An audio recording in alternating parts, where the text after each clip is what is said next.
Hello! In this video, I will be sharing with you some things to keep in mind as you continue to search for the college that would best fit you. Have you ever wondered how you are going to afford college? In our experience, expense is one of the major concerns when making the college choice. Different colleges will advertise prices in various ways. But no matter your college choice, there are some things you need to understand in order to grasp the overall financial picture. Let me give you a breakdown of what our on-campus students pay on average for one semester. Tuition, around $3,000. Room and board, a little more than $2,000.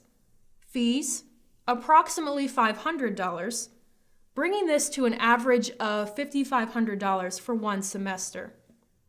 Additional charges to keep in mind would include lab fees for classes, books, transportation costs, and general living expenses, because generally we're all going to need toothpaste. To accommodate these other expenses, the cost is broken down further to include things like books, transportation costs, and other miscellaneous personal expenses, for a total of approximately $15,500 per school year. Keep in mind that these numbers are purposely high to ensure that the student is covered throughout an entire school year. If you have questions concerning the cost of a GBS education, please feel free to visit the financial aid section of our website. To be considered for financial aid, most colleges require you to fill out an application known as a FAFSA. FAFSA is short for Free Application for Federal Student Aid. This application is not hard to complete as long as you have the proper paperwork with you as you begin. Some information you will need is 1, your social security number, 2, your most recent income tax returns or W-2s, and 3, the parent's tax information. To start, you would log on to fafsa.ed.gov. Once you're there, simply click on the Start a New FAFSA button and the website will guide you through the rest. As a side note, be very careful when you use a search engine to find the FAFSA. There are companies who will advertise and show up at the top of the search list. They will charge you to do what you can simply do for free.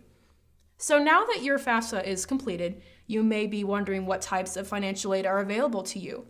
Students are generally offered grants and/or loans. Just a quick distinction to remember, grants are monies awarded from the government that do not need to be repaid. This includes both Pell Grant and various state grants. Loans are monies awarded from loan providers that will need to be paid back once a student leaves college. Let me give you a few of the general sources of financial aid.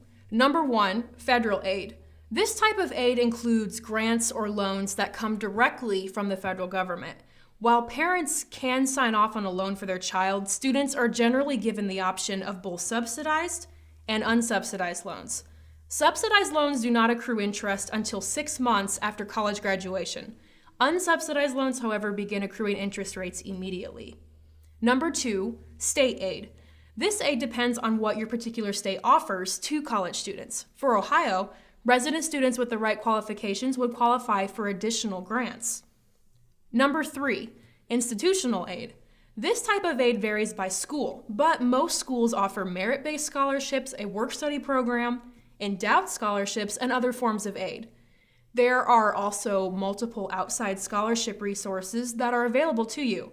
I have a student this year that was able to pay off most of her school bill simply through her research of non-traditional scholarship avenues. Again, if you would like to see some examples of the various types of aid, feel free to visit the financial aid page on our website.